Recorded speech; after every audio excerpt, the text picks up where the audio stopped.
viewers, in this lecture we'll be talking about the quantum numbers. Basically, there are four types of quantum number. What are the quantum number? Basically, quantum number are used to find the location of the subatom or electron in the shells and the subshells. The quantum numbers are of four types and each type is used to find the different type. First quantum number is principal quantum number. What does principal quantum number do? Principal quantum number finds the main shell. What we also call the shell, because there are the shells then subshells. So the principal quantum number is used to find the main shell. Just suppose that this is a atom and this is the orbitals. Okay, my orbital is bit complicated. So if an electron is here, so there is a specific formula to find the location of this electron. Principal quantum number basically is denoted by n, where n can be equal to k, l, m, n and so on. But as we are talking about the numbers, so it is denoted by k is denoted by 1, L is denoted by 2, M is denoted by 3 and so on. Now, basically, the greater the quantum number is, the greater the orbital shell it has. This was the quantum number. Second, we do have azimuthal quantum number. Azimuthal quantum number is used to find the subshell. Subshell are basically azimuthal quantum number is denoted by L, where L is equal to S, P, D, F. Now here, as we are talking about the number, so S is denoted by 0, 1, 2, 3 and so on. Now here, one thing to be noted is that whenever we got the principal quantum number, like just suppose that we do have a electron that is in K shell. This is a K shell and an electron is here. That probably means that n is equal to 1. Now how we'll get to know that if an electron is in K shell and principal quantum number is 1, so what is the azimuthal quantum number? So for that we do have a formula that is basically L is equal to 0 to n minus 1. That probably shows that whenever we are talking about the orbitals, so we do have to count it from 0 to n minus 1. Now here, if we want to find the numbers of the orbitals, so there is a specific formula that is 2l plus 1. Just suppose the value of the L that we got from 0 to n, but just suppose that we do have 0. Now from 0, A will be n minus 1, that probably means n here is 1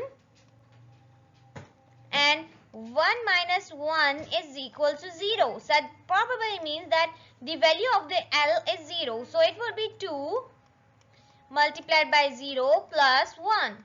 Here the 2 multiplied by 0 would be 0 and we got 1 and the number of orbitals is 1. This is how we find the number of the orbitals.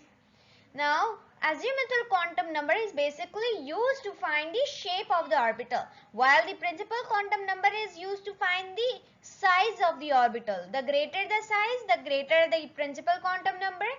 The greater the size, the more complex there is the shape of the orbitals.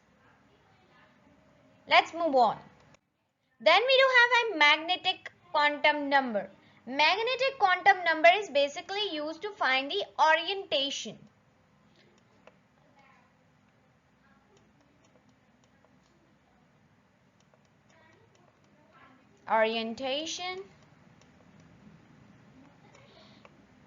Now, in each atom, we do have degenerates. That is basically, just suppose that this is a atom in which first shell has 2 electrons, second shell has 1, 2, 3 electrons. Now, we have to find that how many degenerates do we have.